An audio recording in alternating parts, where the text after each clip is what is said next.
গল্পের নাম কালো বটগাছের অভিশাপ। পশ্চিমবঙ্গের এক ছোট্ট গ্রাম ছিল চন্দ্রপুর।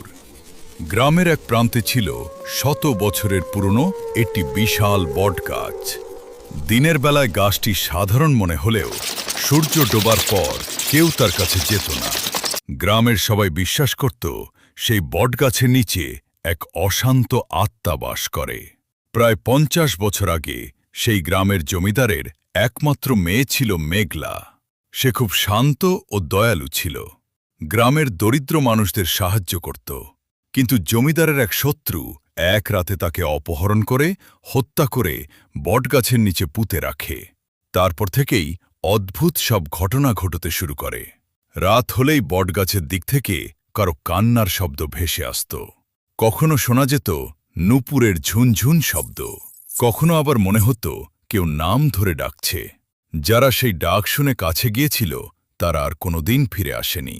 অনেক বছর পর শহর থেকে ৪ বন্ধু রাহুল, সুমন, অর্ণব আর দীপ গ্রামে বেড়াতে এলো। গ্রামের লোকেরা তাদের বটগাছের গল্প বললেও তারা বিশ্বাস করল না। তারা ঠিক করল রাত ১২টায় গিয়ে সব রহস্যের সত্যতা খুঁজে বের করবে। সেদিন রাত ঠিক ১২টায় তারা টর্চ, ক্যামেরা আর মোবাইল নিয়ে বটগাছের দিকে রওনা দিল। চারপাশে গভীর নীরবতা, শুধু ঝিঁঝি পোকার ডাক আর ঠান্ডা বাতাস। গাছের কাছে পৌঁছাতেই হঠাৎ তাদের টর্চ একসঙ্গে নিভে গেল। মোবাইলের নেটওয়ার্কও উধাও। ঠিক তখনই দূরে একটি সাদা শাড়ি পরা মেয়েকে দেখা গেল। তার লম্বা চুল মুখ ঢেকে রেখেছে। সে ধীরে ধীরে তাদের দিকে এগিয়ে আসছে। রাহুল সাহস করে বলল, কে আপনি? কোনো উত্তর এলো না। হঠাৎ মেয়েটি মাথা তুলল। তার চোখ দুটো সম্পূর্ণ কালো, মুখে ভয়ঙ্কর এক হাসি।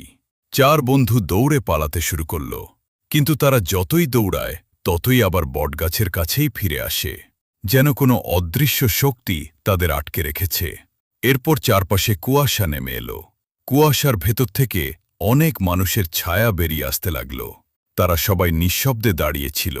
তারপর একসঙ্গে বলল, আমাদের মুক্তি দাও।